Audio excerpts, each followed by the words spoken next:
Hello students, today in this chapter, Human Capital Formation, the name of the chapter is Human Capital Formation. So in this chapter we will study about that how the human capital is important for a country, right? So first of all we will talk about that what type of resources, what type of the capital a country can have. So basically we divide the resources of a country into two parts, that is physical capital and human capital.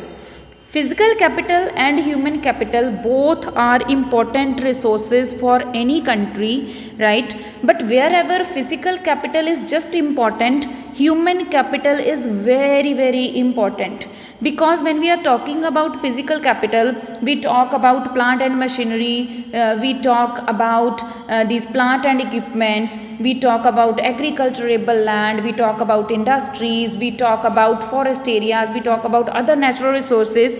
So who is going to use these resources? These resources will be used by human capital only. So physical capital is also important, but human capital is very important. So the economic growth of a country is possible only when there is efficient use of scarce resources is there, as physical capital is needed to make use of physical resources for production. Now what is the basic difference between physical capital and human capital? That is, physical capital is being used in order to do the production of various goods, and human capital increases the efficiency of physical capital to produce more goods. So physical capital is required for the production of goods and services, but human capital just increases the efficiency to do the production. So now there are two types of capital used in production. If we talk about production process in economic growth, there is two type of capital which is used. The very first one is physical capital and the second one is human capital. So this is important in one mark. In 1 mark they can ask you what do you mean by physical capital, and in 1 mark they can ask you what do you mean by human capital. So when we talk about physical capital, it includes all those resources which are required for further production, like plant and machinery, factory buildings and equipments, etc. So all those things which are required for the production of goods, these are known as physical capital. But when we talk about human capital, it refers to the stock of skill, ability, expertise, education and knowledge in a nation at a given point of time. Basically this means that from out of the total population of the country, how much population is educated, how much population is skillful, how much population is having some type of expertise in themselves. So population is having what is the level of their knowledge. So when we talk about human capital, simple this means that how much people are educated, how much they are skillful. Okay, so this is known as human capital. The stock of physical capital is essential in the process of economic growth. If there is low investment in human capital, utilization of physical capital will be low. Now take one example. There is one machine that India has bought, right?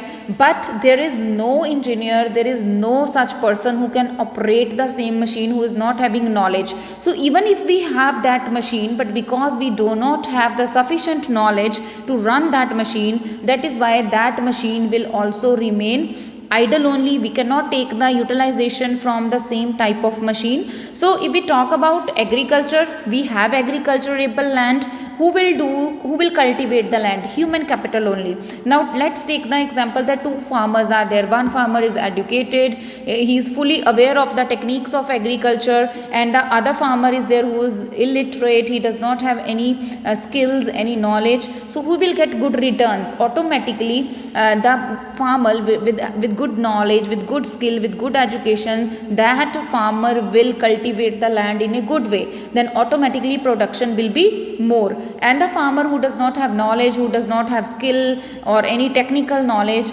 that farmer will not be able to increase the production. So there is the simple difference that even if we are having so many physical capital but we do not have human capital, then that will also go in waste and country cannot progress to a large extent. So then you see comparison between physical capital and human capital. This is important in 3 marks. In 3 marks this is very much important. Comparison between physical capital and human capital. So what is physical capital? It is used to produce goods and services. So with physical capital, while using machines, while using plant and machinery or other equipments or buildings etc. or agriculturable land etc., we can produce goods and services. Human capital, it increases the efficiencies to produce goods and services. So human capital, it will not produce the goods and services, but it will increase the efficiency. Then we are having second point. Physical capital is sold in the market. Machine can be sold, agriculturable land can be sold in the market, okay, factory buildings can be sold, but human capital cannot be sold, right? But the services of the human capital can be sold. If we talk about one doctor, right, doctor is selling its services, but doctor itself cannot be sold. If you have taken the services of an engineer, right, so services of the engineer can be sold, but engineer cannot be sold in the market.